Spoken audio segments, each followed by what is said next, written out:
عندي 62 سنه، تمام. لغايه وقتنا هذا ما شفتش اي حاجه من مصر نهائي، وانا اساسا مش عايز منها اي حاجه. كل اللي احنا طالبينه لما احنا اللي بيقولوا علينا حزب الكنبه، طلبونا عشان خاطر ننزل في الثوره، عشان خاطر نحمي الثوره 30 يونيو، نزلنا، ما بننزلش لاي حد خالص نهائي، نزلنا. طلبونا عشان نحمي الدستور، نصوت على الدستور، نزلنا. طلبونا علشان خاطر ننجح سياده الرئيس عبد الفتاح السيسي، نزلنا عشان نحمي البلد بتاعتنا اللي احنا بنخاف عليها، تمام. احنا ودونا اللي هم بيقولوا عليها المحتله ديت علشان خاطر كل واحد ياخد مكان اللي هو مش لاقي عشه يقعد فيها، لا هو ولا اسرته، تمام. المهم ودونا هناك، وجه البحث اللي هو التنميه، بحثونا عندك بطاقه؟ ما عنديش بطاقه تموين لغايه وقتنا هذا، ما عنديش حاجه انزل اجيب رغيف عيش بيها لعيالي. يرضي مين ان احنا بقى لنا 4 سنين رايحين جايين عند المحافظه ونقول لهم يا جدعان قننوا اوضاعنا زي ما عصام بيه شرف قال، هم مش راضيين. ويرضي مين ان احنا ننزل من شقق، وساعه ما ننزل من الشقق السماسره اللي هي المفروض ان المحافظ ملوش دعوه بالسماسره ولا ليه دعوه باي حاجه، السماسره هي اللي بتيجي تبلغك ان انت هتنزل، والسماسره هي اللي بتيجي تسلم الناس الثانيه، والسماسره هي اللي اشترت الشقق كلها. بعد ما قعدنا في الشقق 3 سنين وازيد، جت الحكومه الجديده ديتي اللي هو المحافظ، جا نزلنا من غير رحمه، من غير قلب. المحافظ، محافظ القاهره اللي هو بتاع اللي ماسك الاسكان ده، جا نزلنا، جاب كميه شرطه. بص بص انا لحد النهارده مش قادره انسى المنظر اللي من الساعه 5 الصبح. الساعه 5 الصبح جم كده، يا تنزلوا يا حاجتكم هتترمي بره في الشارع. وفعلا ما اداناش فرصه ان احنا نشوف شقه، هو جه من الدار للنار، جه من الدار للنار. انا كنت في شغلي وسايبه اولادي في الشقه، جيت لقيت عفشي كله في الشارع واولادي في الشارع. حاجه ما ترضيش اي حد عنده قلب، زي ما بكلمك كده. الساعه 5 الصبح، واخد بال حضرتك؟ واتفاجئنا ان جايب لنا عربيات الزباله وارمي في العربيات لما حاجه الناس، عفش الناس، عربيات الزباله، الناس بعيالها باطفالها. والله العظيم 3 داخلين هنا في عربيات الزباله. هو ده مقام الشعب بتاعك؟ هو ده مقام شعبك اترمى في الزباله. هو دوت اللي وصاك عليه عدلي منصور؟ الغلبه يترموا في الزباله واعراضهم تتكشف للرايح والجاي. كله في الزباله، كله في الزباله، في الزباله، في الزباله كله.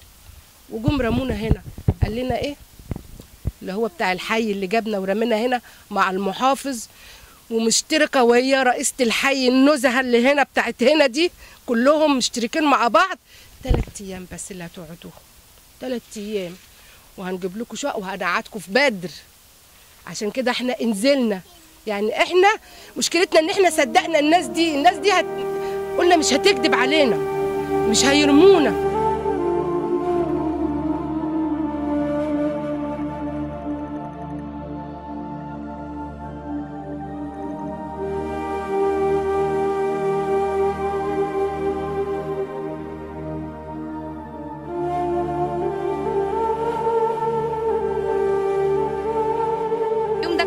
تصور واتمنعوا من التصوير واتحجزوا في اسم النهضه واتاخد منهم التصوير، اتمسح. وبعد ما مشوش وما خرجوش من اسم النهضه الا بعد ما احنا مشينا. طب انا عايزه اعرف حاجه واحده بس، احنا عملنا ايه عشان الظلم ده يبقى علينا؟ ايه اللي احنا عملناه؟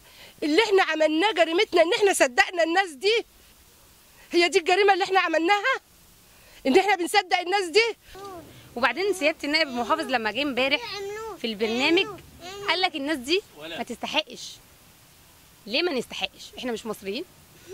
احنا مش المفروض المساكن اللي بيبنوها دي للناس الغلابه والناس اللي معاش فلوس؟ ولا بيعملوها للسماسره اللي شغالين معاهم وبيبيعوا ويدخلوا لهم دخل؟ عشان كده هم ناس كويسه معاهم فلوس وعندهم بيوت وعندهم تكييفات وعندهم عربيات وعيالهم بيروحوا مدارس خاصه، لكن احنا معناش فلوس، بنودي عيالنا على رجلنا في المدرسه. فحرام يراقبوا ربنا فينا. لو مش عايزيننا في بلدنا او السيد الرئيس احنا عايزين نوصل له صوتنا، لو هو مش عايزنا في بلدنا يقول لنا. احنا كلنا عندنا استعداد نسيب البلد دي ونمشي، بس هو يقول لنا مش عايزنا في بلدنا. احنا ما بنطلبش منه فيلل ولا شاليهات ولا اراضي، يدينا اوضه وصاله وحمام نقعد فيها احنا ويانا، اوضه وحمام. يا ريتنا كنا نموتنا، كنا استريحنا من عذاب الدنيا اللي احنا فيه ده. مش نهايه سن كده يطلعونا.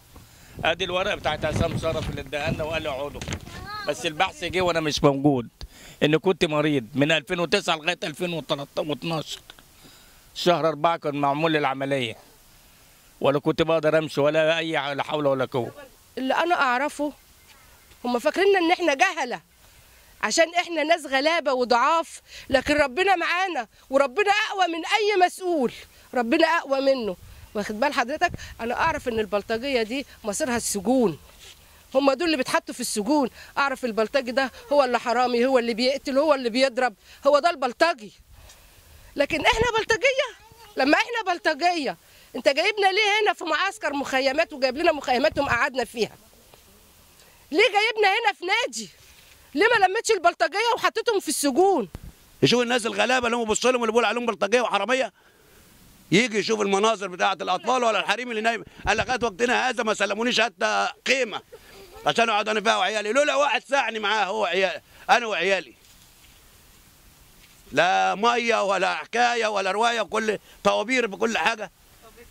ما معناش حتى بطاقه تومين مش معانا عشان حتى نروح نجيب رغيف عيش بيها. مين المسؤول؟ مين المسؤول عننا وعلى اللي بيجرى لنا؟ مين المسؤول على الظلم والاتهامات اللي بتترمي علينا؟ مين المسؤول؟ انا عايز اعرف احنا عايشين فين؟ هل احنا عايشين في مصر بلدنا ولا احنا عايشين في مكان مش بلدنا؟ احنا ما بنقعد عايزين شيء من الرحمه علينا، مش عايزين حد يعطف علينا ويدينا لومه، عايزين بس شيء من الرحمه نتشال من اللي احنا فيه ده. الله ونعم الوكيل فيك في شهر رمضان اللي ما عرفناهوش. حسبي الله ونعم الوكيل فيك بحق اولادنا اللي عمالين يموتوا يوم ورا يوم. ليه على طول هم بيدافعوا على بعض الكبار؟ ليه على طول دايسين على الغلابه؟ هو عشان احنا ملناش ظهر؟ عشان احنا ملناش حد مسؤول؟ ها؟ عشان احنا ملناش حد مسؤول يدافع عننا؟ بس احنا لنا ربنا. احنا عملنا ايه؟ ينزل بقى ويحقق معانا، واحنا راضيين لو طلعنا ناس مش كويسه بالحبس، احنا راضيين بالتحقيق وبالعقاب.